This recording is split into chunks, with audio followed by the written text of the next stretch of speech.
A question that a lot of parents are wondering about when they get started homeschooling in preschool is whether or not they need a homeschool room for their preschooler and how to set up their house for their preschooler for homeschooling. And so today I want to share some thoughts about how to prepare your house for homeschool, especially if you're homeschooling a preschooler. Please hit like on this video and subscribe to the channel so that you get notified whenever a new video is released.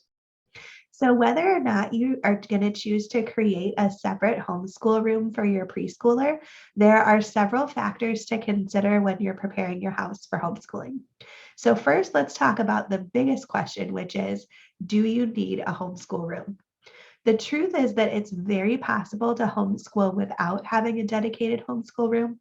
We did this for the first few years that we homeschooled and throughout preschool for my son.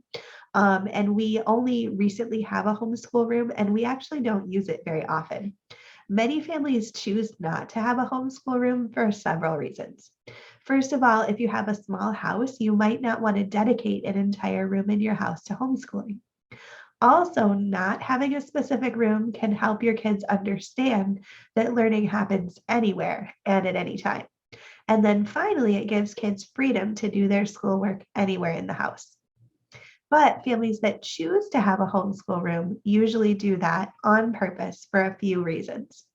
The first is that those families usually find that having a homeschool room helps create a really clear boundary between school time, which happens in the classroom, and everything else, which doesn't.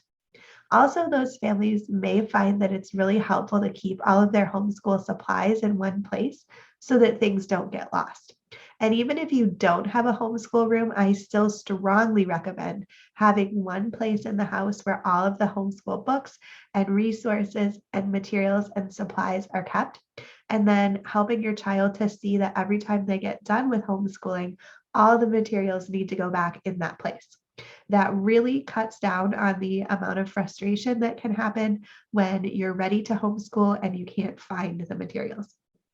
And then finally, some homeschool philosophies, Montessori in particular, really require that they have their own space.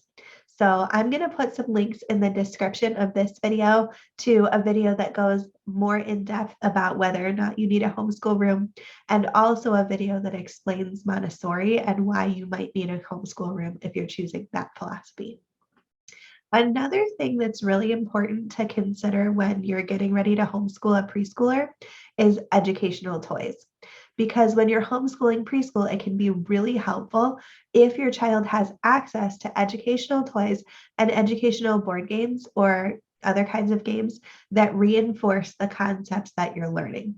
So if you're intentional in choosing the right toys for your preschooler and in putting them in places where your child will find them and be inspired to play, a lot of the learning will happen just naturally. And preschoolers often learn best through play. So having those toys right there for them to explore is really important. This concept is called strewing, and I'm also going to link a video in the description that goes into much more depth about how to get started with that idea. So what do you think about setting up your house for homeschool? Please share your thoughts in the comments.